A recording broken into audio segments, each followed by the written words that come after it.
Welcome to my channel. இன்றைக்கி நான் சூப்பராக ரவா இட்லி பண்ணுறது எப்படின்னு சொல்லி காமிக்க போகிறேன்.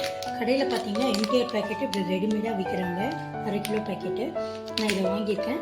இதை நம்ம கட் பண்ணி இப்போ இது கூட என்னென்ன சேர்க்குறோன்னா தயிர், பச்சை மிளகு, கொத்தமல்லி தழை, முந்திரி பருப்பு, உப்பு, தண்ணி. ஆல்ரெடி அந்த பேக்கெட்லேயே மிக்சிங்லேயே உங்களுக்கு முந்திரி பருப்பு போட்டிருப்பாங்க. இருந்தாலும் நம்ம கார்னிஷ்காக அதை சேர்த்துக்கலாம். எப்படி பண்ணுறதுன்னு சொல்லி காமிப்போம். ஃபஸ்ட்டு நம்ம மிக்ஸ் பண்ணிக்கலாம். இந்த பேக்கெட்டை கட் பண்ணிட்டா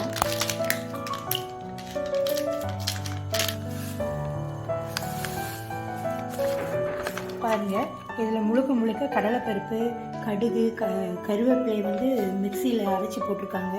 மஞ்சள் தூள், முழுக்க ரவை தான். இது வேறு எதுவுமே அவங்க மிக்ஸ் பண்ணலை. ஸோ இதை நம்ம அப்படியே மிக்ஸ் பண்ணிட வேண்டியது. நம்ம எதுவுமே ஆட் பண்ண வேண்டாம். எக்ஸ்ட்ரா நம்மளுக்கு டேஸ்ட் வேணுங்கிறதுக்காக தான் கொத்தமல்லி தழை, பச்சை மிளகு, முந்திரி பருப்புலாம் சேர்த்துப்போம். பாருங்கள், இது கூட மிக்ஸ் பண்ணுறதுக்கு நான் 1 கப்பு தயிர் எடுத்து வச்சுருக்கேன். இது நல்லா சாஃப்ட்னஸ் கொடுக்கும் தயிர் மிக்ஸ் பண்ணும்போது. அதுக்காக கட்டி தயிர் நல்லா மிக்ஸ் பண்ணிக்கிறேன். ரவை நீங்கள் தண்ணி ஊற்றினாலுமே தயிர் ஊற்றினாலுமே ரவை நல்லா உறிஞ்சிக்கும். ஸோ அப்பப்போ கலந்து வச்சு ஒரு 10 நிமிஷம் கழித்து நம்ம தண்ணியோ தயிரோ சேர்த்தி கூட மிக்ஸ் பண்ணிக்கலாம். நல்லா இட்லி பதத்துக்கு வரும்போது நம்ம இட்லி ஊற்றி எடுத்துக்கலாம். பாருங்கள், இப்படி நல்லா கலக்கி விட்டுக்கோங்க. உப்பு இருக்கும், உங்களுக்கு பத்தலைன்னா கொஞ்சம் ஆட் பண்ணிக்கலாம். இப்போ இது கூட கொஞ்சம் கொஞ்சமாக தண்ணி மிக்ஸ் பண்ணி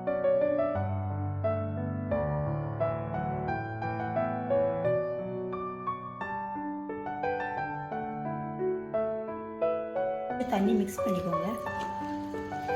இது சாப்பிட்றதுக்கு ரொம்ப சுவையாக இருக்கும்.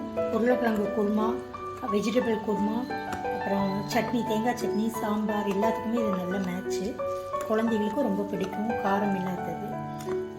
நல்லா சுட சாப்பிட்டிங்கன்னா சூப்பராக இருக்கும். ஆறி சாப்பிட்றத விட நல்லா சூடாக சாப்பிடுங்க, அதுதான் டேஸ்ட்டு. பாருங்கள், இன்னும் கொஞ்சம் எனக்கு தண்ணி தேவைப்படுது.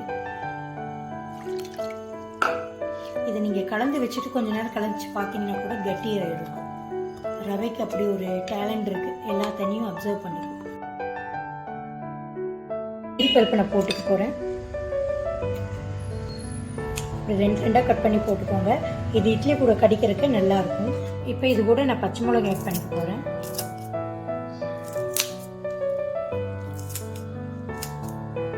கொத்தமல்லி தழை போட்டுக்கலாம். அப்புறம் உப்பு சரி பார்த்துக்கோங்க. உப்பு பத்தலைன்னா நீங்கள் உப்பு சேர்த்துக்கலாம். பாருங்கள், இது நல்லா கலந்து வச்சுருங்க. கலந்து மூடி போட்டு மூடி வச்சுருங்க. நம்ம சுடும் போது இது யூஸ் பண்ணிக்கலாம்.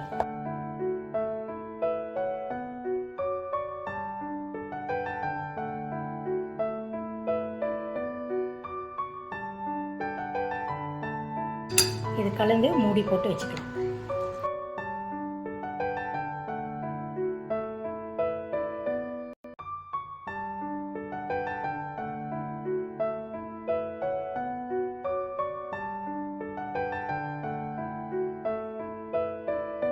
பாருங்க, மாவு இந்த பதத்துக்கு இருக்கணும். ரொம்ப ஒளிகிற மாதிரி தோசை மாவு மாதிரி பண்ணிடாதீங்க. இதுதான் கெட்டி பதம்.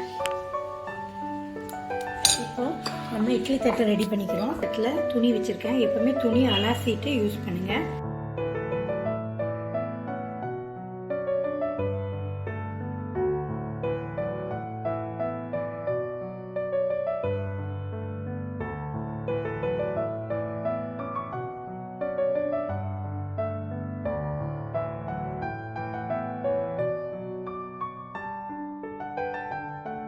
பாருங்க, இட்லி பாத்திரத்தில் தண்ணி நல்லா கொதிக்குது.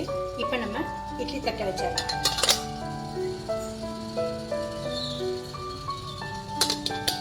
ஒரு 10 to 15 நிமிஷம் கழிச்சு பார்த்தா நம்மளுக்கு இட்லி ரெடி ஆகிடும்.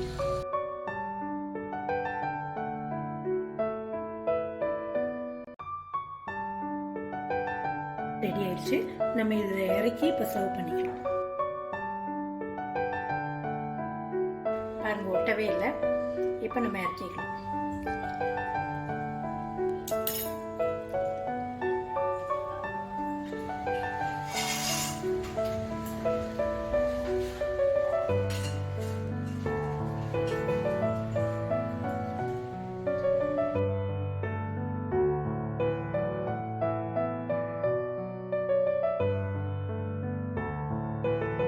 பாருங்கள், சுட சுட ரவா இட்லி ரெடி ஆயிடுச்சு. இது கூட நாங்கள் கார சட்னி, சாம்பார், தேங்காய் சட்னி, உளுந்து வடை இவ்வளவும் பண்ணியிருக்கோம்.